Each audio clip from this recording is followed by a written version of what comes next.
Shalom, Shalom Yasharala. It's your brother Gadal.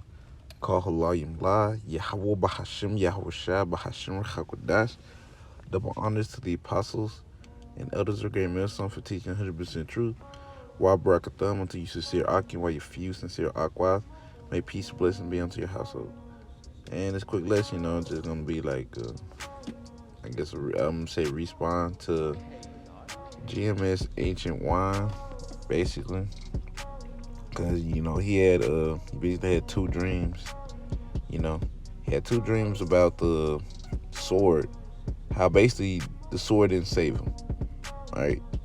And he got put in basically like two situations where he couldn't use the sword, or another one where he got put in a situation where he could use the sword, but it didn't work. Really just going to how, man, we're just not gonna be able to. I mean, it's obviously the Lord will, but the Lord really, I just say the Lord really wants you to trust in Him. All right, trust in Him. All right, remember, go ahead and get this scripture. This is Proverbs chapter 18, verse 10. It says, "The name of the Lord is a strong tower; the righteous running into it and is safe." All right, so the name of the Lord is a strong tower, man. That's who we're gonna be calling on in a time of need. Yahweh Shem Shai. All right, that's who we're gonna be calling on in every situation we're gonna be put through in Jacob's trouble. All right, it's like we already calling on him now. All right, how much more when you need him most? All right. The name of the Lord is a strong tower, meaning He's gonna protect us, man. Our scripture says that I am with thee to help thee. All right, the Lord with us to help us. All right, not for us to basically trust in other things other than Yahweh Shem Shai. All right, because ultimately, if the Lord allows you to use a sword to get you out of a situation, that's because He wanted it to happen. All right, but He don't want you to trust in your sword, right? Which is nothing wrong with having a sword, man. King David, he had a sword, right? But he didn't trust in it. All right, he trusted in who? Yahweh Shem Shai. All right, and Yahweh Shem Shai allowed him to use his sword to, win his battles. All right, I'm gonna go ahead and get Psalms chapter 44. Start at verse 4. It says, "Thou art my king, O Yahweh Shem Shai, command deliverances for Jacob. Through thee will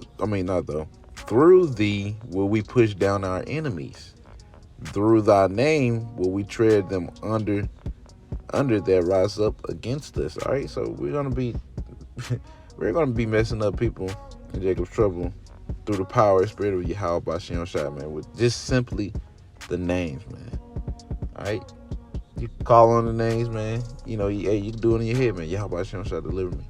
You can do that real quick. All right? No one can stop you from that. And guess what, man? If you truly believe, all right, and you are a servant of His, a faithful servant, meaning, and guess what? He's going to deliver you. All right? It's going to be scary. Scripture says that the righteous shall scarcely be saved. So it's going to be by the skin of your teeth. But hey, you still got saved. All right? Flesh gonna react. Heart gonna be racing. But the spirit gonna kick in, Call on to the Lord. And he'll save you. All right? Read on down verse 6. It says, "For I will not trust in my bow, neither shall my sword save me." All right, so right there, it lets you know that, man, you can't trust in these things, these swords, right? Sword is just an instrument to destroy, meaning your gun, any weapon you have, anything. You don't trust in it. You trust in Yahweh Shem Shai, all right? Yahweh Shem Shai, He'll put you in a situation like, dang, I ain't got no weapon or nothing, and you gotta, for example, you gotta take somebody down or something. You gotta, send them to the spiritual realm, all right? Lord, hey, Scripture says, the Lord teaches my hands to war. All right, you ain't got no weapon, but for whatever reason, what is it? You know how to box all of a sudden. You know how to kung fu all of a sudden. Whatever the Lord had plans for you on that moment. All right, all of a sudden you really know how to take someone down. You know how to put them to sleep for real. Now all of a sudden, but you never knew how to do it, but you're doing it. That's the Lord. All right. Now he can't give you a sword. You could be like, and then you see a sword. You just managed to see a sword on the ground, and the Lord allows you to use it to take out your enemies. Don't get me wrong, but it's just you don't trust in it. All right, the Lord would much rather you trust in Him than you have that sword with you, because if you have the sword with you, man, you most likely the first thing you're gonna do if you get put in a situation that's life threatening, you're gonna go for that sword.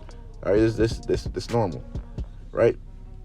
But based off the brother dream, man, it's like he was in a situation where he couldn't even reach his sword. Like his sword literally right by his foot and everything. Like he had I think in his bag or something.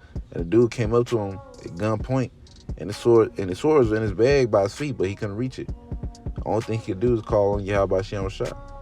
And when he did that, man, the Lord delivered him. All right, as well as it was another dream that he had that he wanted to, he was actually given the sword. All right, but he knew it didn't have no bullets in it. But he was, in other words, it's from what it sounded like. It sounded like he put his faith into it, and it failed him. So he thought he was like, all right, try to use the gun.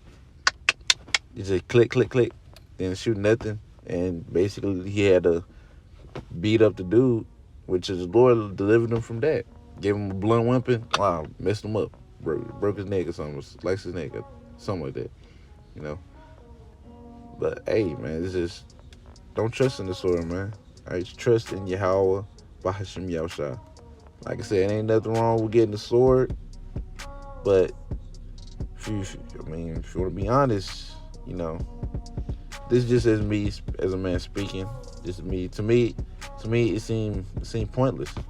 Because there's no point in me getting a sword if it's just all Yahweh Shem Shah anyway. So I don't need the sword. What I need the sword for? But like I said, there's nothing wrong with getting it. Every brother's different. All right. I'm gonna read verse 7. It says, "But thou hast saved us from our enemies and put them to shame that hated us. In the Most High we boast all the day long and praise thy name forever." Salah. And yeah, man, so we trust in Yahweh Shem Shah. Alright. Yahweh Shem Shah, he's that strong tower. Alright, Lord's gonna deliver us in ways we can't even imagine. Alright, in ways we never knew that was gonna be possible. Cause guess what? It's gonna be like life and death situations. I've had dreams where I've been getting nothing but straight delivery, and it's like, bro, I don't know how I'm making through all of these. Because in my dream, it was just stuff coming left and right. I was in Jacob's trouble. Left and right. But I was getting delivered out of all of them just like that. And all I had to do was just call on Yahweh Shem Shah. I didn't even have, because in the dream that I had, I didn't even have any weapons. I was just on the move. But everybody else had a weapon, and everybody else was outnumbered against me. I didn't have no weapons. The Lord just kept delivering me. Boom, boom, boom, boom, boom.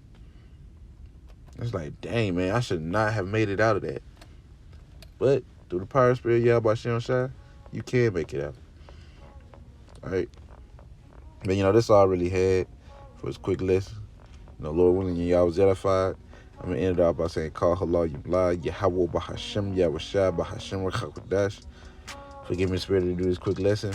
Until next time I say, Shalom, Yeshua.